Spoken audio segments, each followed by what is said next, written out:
मोठ्या प्रमाणावर घटण्याची शक्यता आहे। पुढील आर्थिक वर्षाकरता लाडकी बहीण करता सरकारने अर्थसंकल्पात 36,000 कोटी रुपयांची तरतूद केली आहे।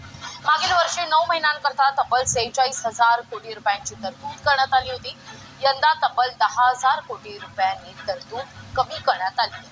आताची तरतूद लक्षात घेता 1,500 रुपये प्रमाणे 2 कोटी महिलांनाच याचा लाभ वर्षभर मिळू शकतो।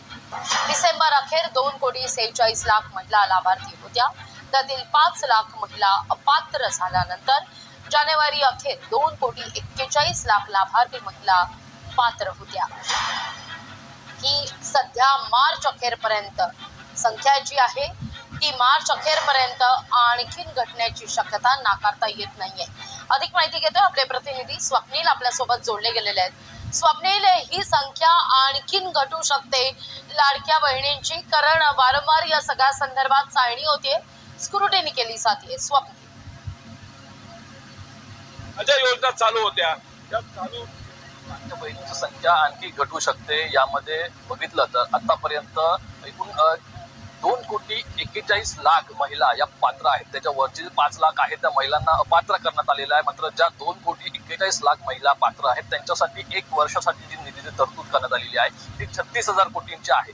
9 महिन्यांची आकडेवारी जर पाहिली तर 9 महिन्यांसाठी सरकारने 46,000 कोटींची जी तरतूद ती केली होती ती 10,000 कोटींनी आता कमी झालेली आहे। मात्र एकूणच 2 कोटी महिलांनाच हे 36,000 कोटी पुरतील 1,500 रुपयाच्या हप्त्याने, असं जर गणित पाहिलं तर आहे। मात्र यामुळे 41,000 कोटी म्हणजे 81 कोटी ज्या आहेत 41 कोटी ज्या आहेत महिला, नक्की यामध्ये काय होणार हे पाहणं महत्वाचं ठरणार आहे। कारण 81 आणखी महिला वाढण्याची शक्यता आहेत, लाखो महिला वाढण्याची शक्यता आहेत आणि मार्च पर्यंत काही महिला हे सुद्धा कमी होतील। त्यामुळे वयोमानाच्या नुसार आणखी अर्ज पात्रसाठी येतीलच। मात्र या दरम्यान 41 लाख महिला, 2 कोटी 41 लाख हा जो सध्याचा आकडा आहे त्यामध्ये 41 लाख महिलांचा निर्णय काय होणार हे पाहणं महत्वाचं असणार आहे।